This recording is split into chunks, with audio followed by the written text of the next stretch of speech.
Thank you for joining us today on Earthfile. Welcome to the program. I'm Ayola Kasim. While we produce more food than ever before, 1 in 9 people still go hungry and 2 billion people don't get enough nutritious food. The carbon footprint of food production is significant.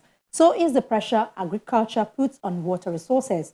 Agriculture accounts for 70% of water withdrawals, and agriculture is the main driver of biodiversity loss.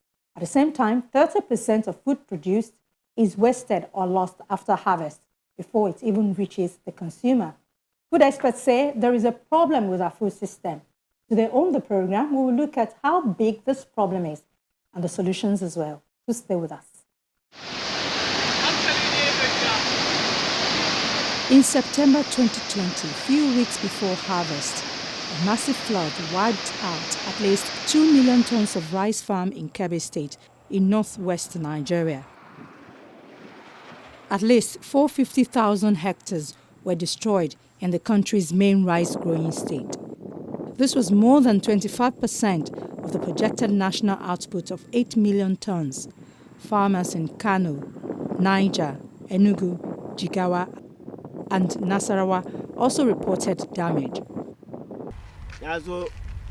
These farmers have been counting on the harvest for their annual income and much of their food.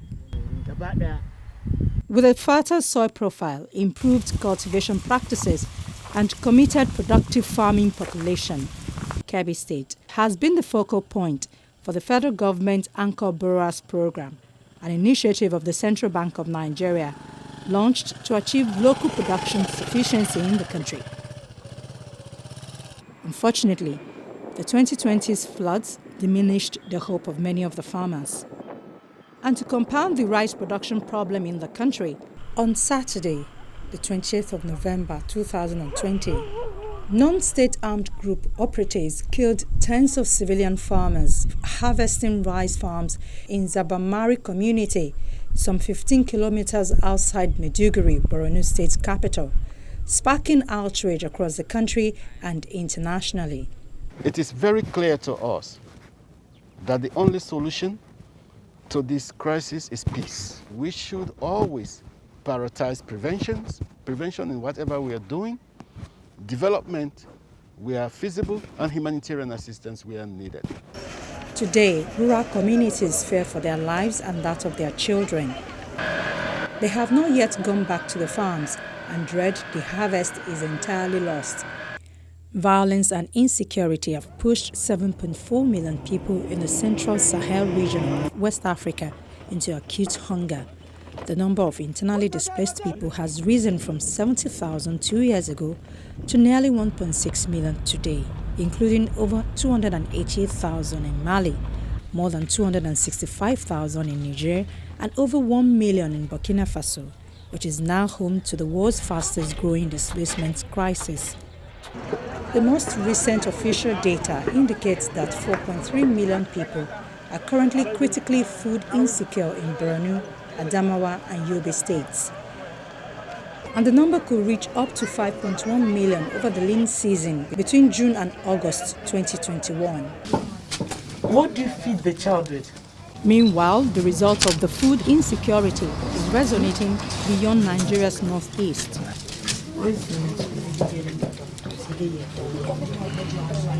2-year-old Emmanuel Sunday Akpan suffers from a severe form of malnutrition. The Cross River State government, in a bid to address the issue of severe malnutrition in remote communities, launched a nutrition monitoring task force headed by the State Commissioner for Health, with the task of monitoring where malnourished children can be identified. So this child, since I was delivered this baby, the father left us since 2 months. After 1 month plus, so I was suffering with the baby. The baby was not healthy. So after then, so until December, so the baby was sick, did not eat. So that is where the baby started to lean.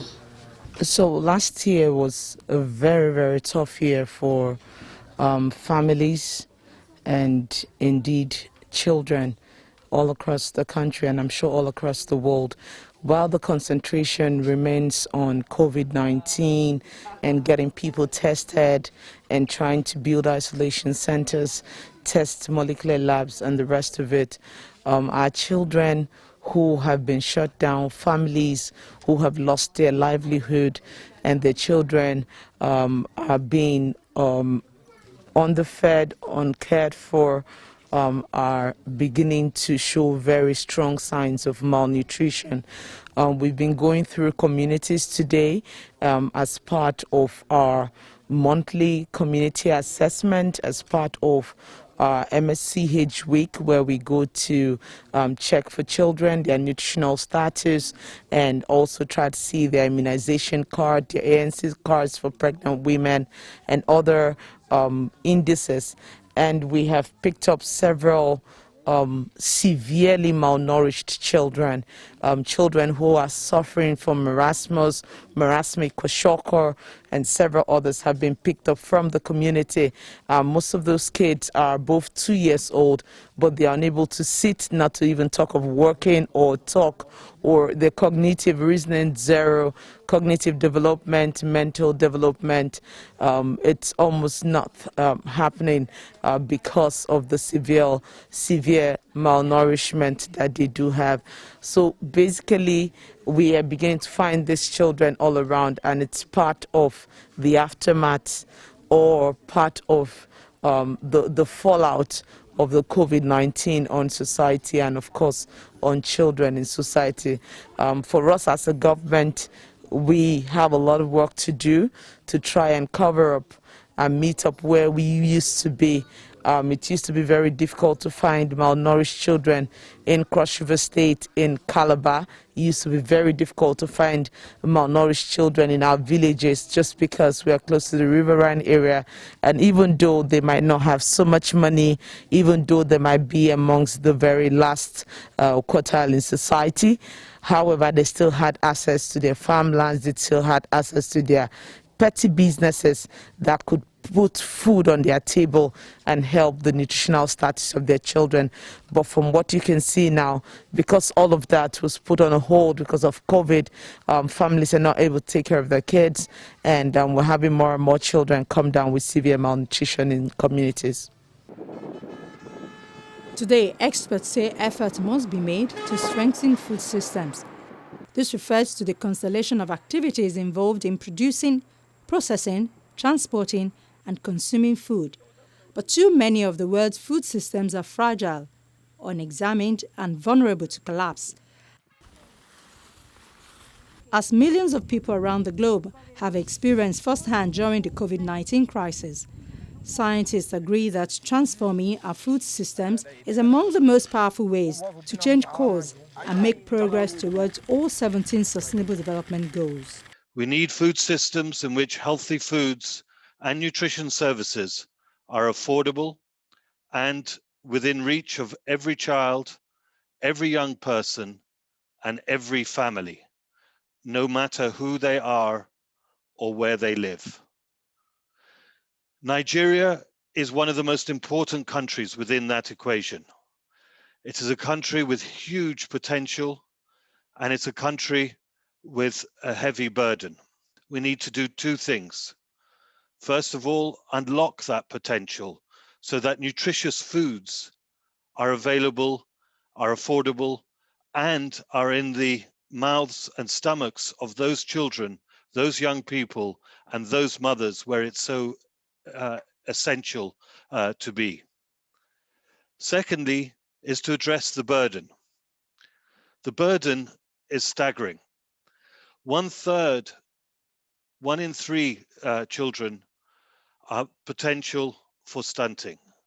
You could see the map there where the burden is at its most acute, but every state has a burden of one form or another, and 10 out of the 36 plus FCT states have an exceptional burden to deal with.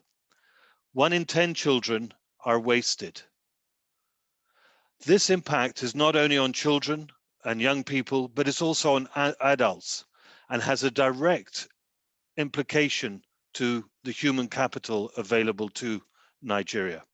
EAT, Food and Land Use Coalition, the Global Alliance for Improved Nutrition, World Economic Forum, and World Business Council for Sustainable Development were the 5 partners that established the Food Systems Dialogues in 2018. Over 40 dialogues have been convened in 23 countries across 6 continents, engaging over 2,500 food systems practitioners. These dialogues are in preparation for the United Nations Food Systems Summit to be convened by the United Nations Secretary-General in September 2021. The Food Systems Summit is part of the Decade of Action for Sustainable Development Agenda, and it calls for ambitious actions on how we can accelerate the delivery of SDGs through the Food Summit. Before COVID pandemic, the UN report on Sustainable Development Goals clearly showed that we were off track in a number of Sustainable Development Goals, and we couldn't reach them by 2030. So including those, of course, that impact on food. Therefore, posing challenges that are related to food insecurity, to malnutrition, rural poverty, environmental degradation, loss of biodiversity, all these combined. And it was clear that how we produce food and bring it to our tables is increasingly unsustainable, and we cannot continue as business as usual. That's why the national dialogues and the summit will be important in setting the agenda for achieving healthier, more sustainable and equitable food systems. The federal government, in collaboration with the United Nations Systems in Nigeria, announced plans to organize a series of dialogues across the country towards ensuring resilient, inclusive, and sustainable food systems in Nigeria by 2030. To ensure an all-inclusive and participatory dialogue, the Nigeria National Food System Dialogue is planned to be organized at 3 levels in advance of the summit billed to take place in September 2021. These include inception dialogue, aimed at identifying food system challenges from multiple perspectives, exploratory dialogue, planned to hold in 6 geopolitical zones, and is to harness promising approaches from diverse stakeholders that contribute to food systems in Nigeria. And the last is the consolidatory dialogue to exchange views on the pathway towards sustainable national food systems, identifying intentions and commitments of different food system actors. The dialogue will focus on the UN 5 action tracks, namely ensuring access to safe and nutritious food for all, shift to sustainable consumption patterns, boost nature-positive production, advance equitable livelihoods, build resilience to vulnerabilities, shocks, and stress. The action tracks will draw on the expertise of actors from across the food system, and together they will explore how key cross-cutting levers of change, such as human rights, finance, innovation, and the empowerment of women and young people can be mobilized. In order to have a seamless food system dialogue, the national convener, in collaboration with relevant stakeholders, has constituted committees which include sector experts in government, development partners, and civil society organizations with specific responsibilities. It is envisaged that the National Food System Dialogue also identified practices and policies that will have the greatest impact on the achievement of the desired food future vision within the Nigerian local food system. The dialogue provides opportunity for different stakeholders to work together to devise pathways for the sustainable future of national food systems that makes contributions to the SDGs. The United Nations encourage countries to have as many dialogues as possible. Thus, the role of independent dialogues in defining sustainable food system in Nigeria cannot be overemphasized. Therefore, I want to use this opportunity to encourage relevant stakeholders in the food system to organize independent dialogue to ensure inclusive participation. Excellency. In 2018, the United Nations Security Council passed a historic resolution recognizing that hunger drives forced displacement, and conversely, forced displacement can have a devastating impact on agricultural production. It is believed that hunger will never be eliminated without global peace. Climate change further deepens the spiral of hunger and conflict. Today, around 20 million people are facing famine in Yemen, South Sudan, Burkina Faso, and northeastern Nigeria. It is said that conflict is the main driver of hunger in most of the world's food crises. Conflict breeds hunger. It can displace farmers and destroy agricultural assets and food stocks, or it can disrupt markets, driving up prices and damaging livelihoods. In this vicious circle, conflict and lack of food break down the very fabric of society and all too often lead to violence. Food Systems Summit dialogues are convened by national governments and individuals from across all of society. To create an open and honest space for sharing, dialogues are typically carefully curated and facilitated events. The government and the United Nations body in Nigeria recently hosted the media virtually to explain the visions of the dialogues to the overall success of the United Nations Food Systems Summit. Sustainable food systems do not just help to end hunger. We need to put in place systems to ensure that we produce enough food for the current generation without compromising the ability of future generations to have access to adequate food and proper nutrition. As the population continues to grow, and with the many players in the food industry, there is greater need for all of us to understand how we will ensure availability of quality food in quantities that will cater for the needs of all people in a sustainable way. Experts explain that food systems are complex. Small-scale farmers need inputs such as seeds and fertilizer to ensure production, and the training and support to overcome shocks such as unpredictable weather, economic downturns, or health crises. It is also critical to ensure that the markets where their products are bought and sold keep running, and to support the crucial role of women in food systems by addressing gender inequalities, which impede their income-generating activities. But there are also a host of social dimensions. Every individual has a role to play in our effort towards sustainable food systems. We are all stakeholders when it comes to food because of one simple reason: we are all, at least, consumers. The pandemic has powered an unprecedented global appetite for change that must be channeled into transforming food systems to be more inclusive, more equitable, and more sustainable. We must come together as stakeholders to build back better. The success of small-scale farmers also depends on giving a voice to their representatives, organizations of farmers, indigenous peoples, women, water users, and other community-level institutions. It is envisaged that the National Food System Dialogue would harvest contributions towards shaping the pathways that will lead to collective determination of sustainable food systems and how they will contribute to achieving food systems in Nigeria. It will also identify practices and policies that will have the greatest impact on the achievement of the desired food future vision within the Nigerian local food system. Also consider how it will be possible to assess progress towards improved food system, as well as determine who needs to be involved in achieving the overarching objective of building effective food systems in Nigeria. The dialogue provides opportunity for different stakeholders to work together to devise pathways for the sustainable future of national food systems that makes contributions to the SDGs. The United Nations encourage countries to have as many dialogues as possible. Thus, the role of independent dialogues in defining sustainable food system in Nigeria cannot be overemphasized. Therefore, I want to use this opportunity to encourage relevant stakeholders in the food system to organize independent dialogue to ensure inclusive participation.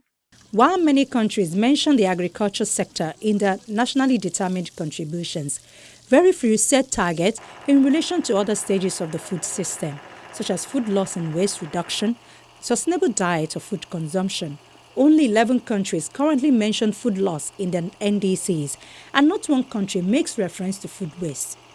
Opportunities to reduce global emissions of the food systems sector remain largely untapped due to lack of comprehensive coverage of the opportunities that exist in the food system, on the one hand, and vagueness and unspecificity of NDC targets on the other. Overall, only a handful of NDCs refer to the food system approach, but these mostly remain focused on the stage of food production and not the latter stages where large emissions from food loss and waste on diet and consumption occur. Climate is becoming a serious agenda. I can take my country, almost the planting time is already changed. Yeah. We are not planting now long maturing crops, no way. It's already shifted. The research is already shifted to short maturing crops and unproductive crops, basically. Therefore, to combat climate change and to adapt and mitigate without environmental sustainability and inclusiveness, basically. Inclusiveness is no way. Therefore, what? Empowerment of the rural area. So in order to the environmental, so you have to empower the rural areas.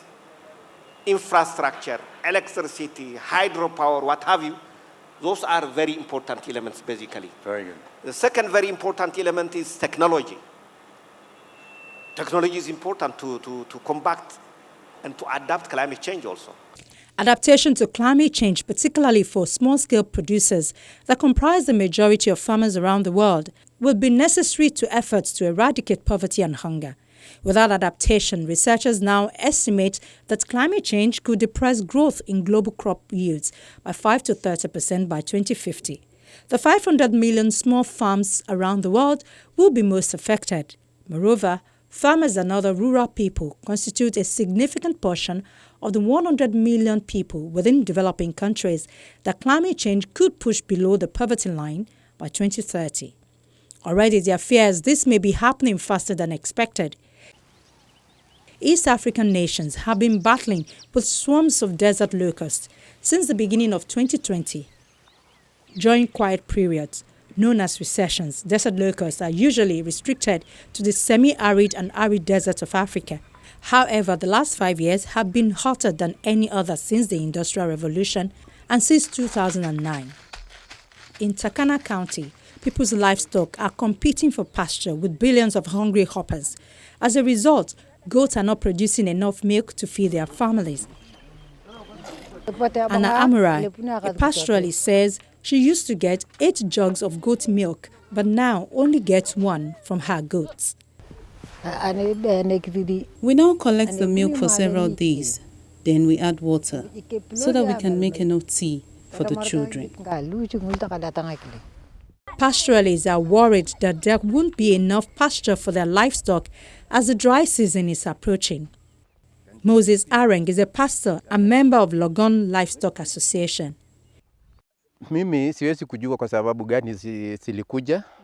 I don't know why the desert locusts came. Only God knows. If they could talk, they would tell us that they are in Turkana because they were born here, with nowhere to go, meaning they will continue to live and breed here.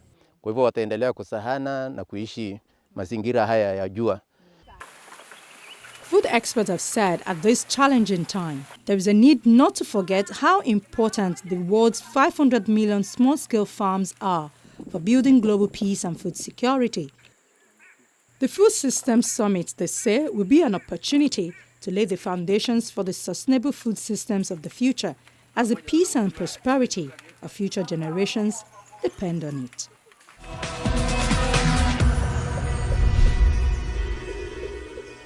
COVID-19 has brought to the fore the connection between food, health, and quality of life, but also how many of our food systems are failing us, especially where inequality is most prevalent.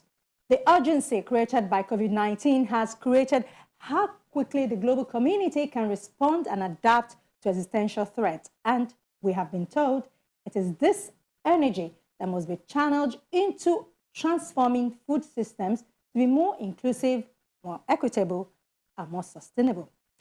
That's our show for the week. Thank you for watching. We'll see you next week.